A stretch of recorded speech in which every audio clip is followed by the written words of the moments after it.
up around the world. Cheers. Only K-pop music lovers or die-hard fans will know what I just did or said. Hi, it's Friday, December 19th. And I'm back. Oh yeah, I got a haircut too. That's true. Got a haircut yesterday. Nope. What day are we? I got a haircut Wednesday afternoon. Then I got a nice phone call. But I can't talk about it. Hopefully this weekend I'll be able to talk about it. Maybe not, maybe next week. But I will be back with a weekend chit chat on Sunday. Did I pique your curiosity? I hope I did. See, I teased you. I did that on purpose. All right. Did I say the date? Is it important? It's Friday, December 19th. I'm in a very giddy mood. I'm on vacation, kind of, sort of. I'm on vacation from filming videos for the store. I still have a bit of work to do, but, you know, regular like social media stuff. So I celebrated that we're doing more Christmas projects for you guys. I actually did Christmas cards and I filmed it. And so it's a start to finish. And I'm going to show it to you now. Yes. These are papers that I'm not quite fond of, and I'm going to end up with just 5 cards in the end, so I'll use one to test out some of the colors and the material that I wanted to use.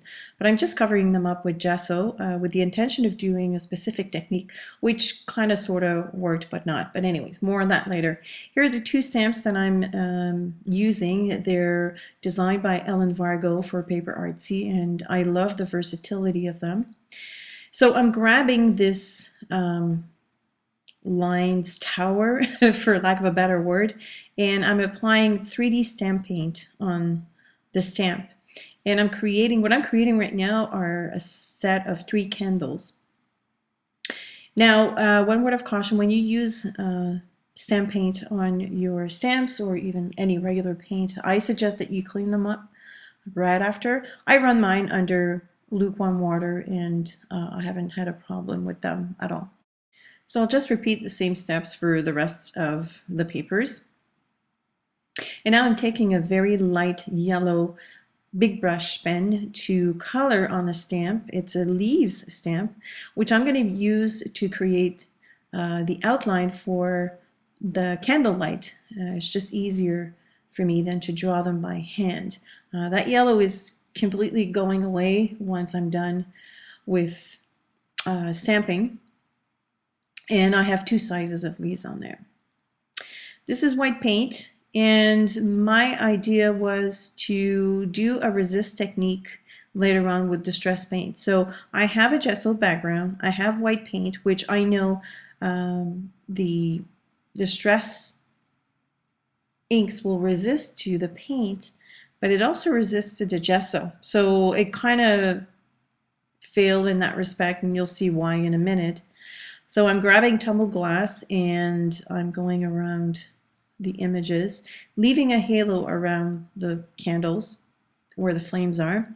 That color is very white, very light also, so it's tough to see the dots. You can kind of see them a little bit, but then when I rub with a clean ride to get the color off the white dots, it also gets it off the gesso. So it didn't quite work. But anyways, I'm going around with a darker color. I think this is peacock feathers, because I thought it was too light.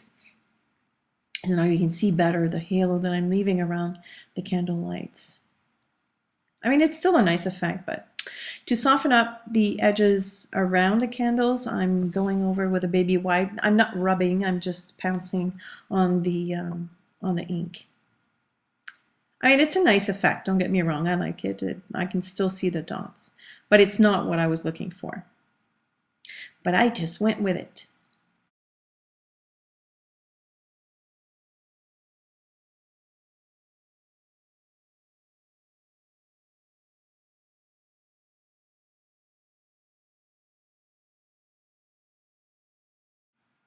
I'm cutting each of these pieces to the size of 4 1/8 by 5 3/8 to fit on a regular 4 1/4 by 5 1/2 card. The background of the card will be just plain white cardstock. And I'm keeping these bigger pieces to stamp some leaves, again with the 3D stamp paint. So I have green and I have red stamp paint. I'm going to stamp everything with the green, so the outline of each of the leaves, the small and the big one. I'm going to fill up all these papers, making sure I have enough to do what I want to do.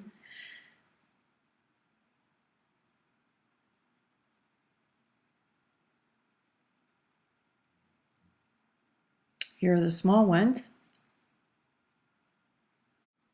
I want to color some of the leaves. I'm going to color 5 big ones and 5 small ones with the red 3D stamp paint. By the way, all the supplies will be listed in my blog post, and the address to my blog post will be in the description of this video below. And now I can cut around each of the leaves with scissors. And here's how I'll use the stamped leaves as a guide for the candle flames. I'm using a gold gelato, which is not quite gold. It's more like champagne color, which I like. I think it suits the card very well. And I'm spreading the color with my fingers using the stamped leaf as a guide. And now I'm adding some stickles and I'm spreading that on one side with my fingers. And that just adds a little touch of bling, but not too much. So I let these dry completely before proceeding with the next step. I'm adding some dots with a white Sharpie poster paint pen, just to try and regain those spots that I missed in the background. And I kind of like that better anyway, so it worked out for the best in the end. I also took that Sharpie pen to go in between the colors of the candles because I wanted a very good contrast. This one is probably my favorite background because it worked really well. The gesso, I kind of missed with the gesso, and it gave a nice grungy background. I kind of like that. Now I can glue these onto a regular card base, which is 4 1/4 by 5 1/2.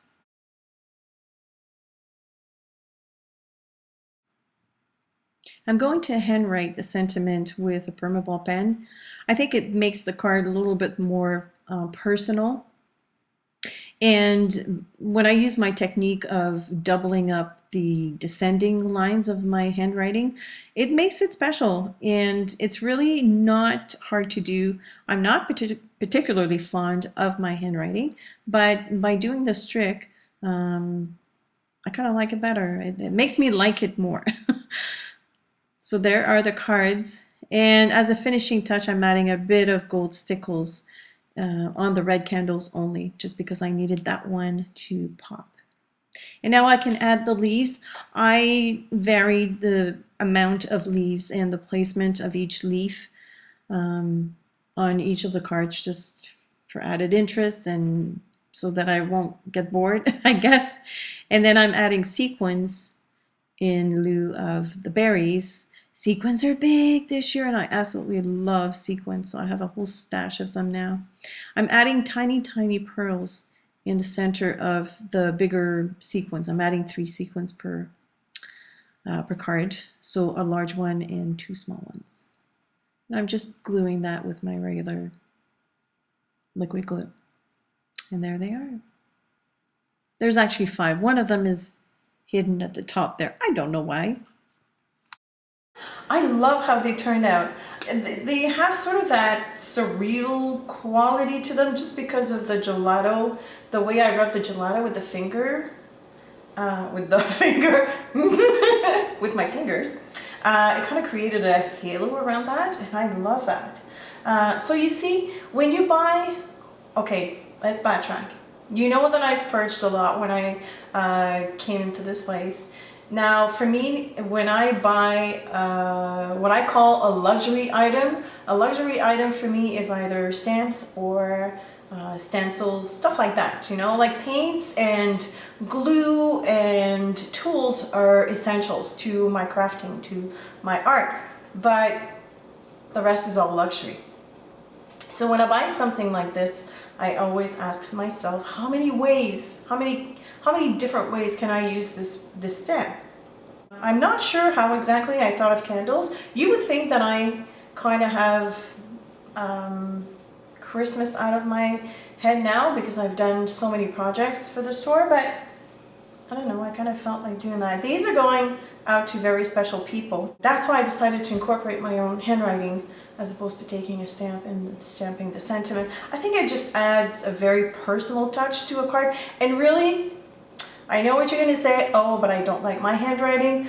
I'm not always particularly fond of my handwriting. I do practice. I love to write, but it's not perfect by any means. But because I use my trick, my fattening the descending lines, you can turn any handwriting into something that you will like. I promise you. It's not difficult to do, and I kind of like it. I think it goes well with the mood of those cards. I love the fact that I also used paper that I was going to give away or throw away. I just used gesso over it, and it worked.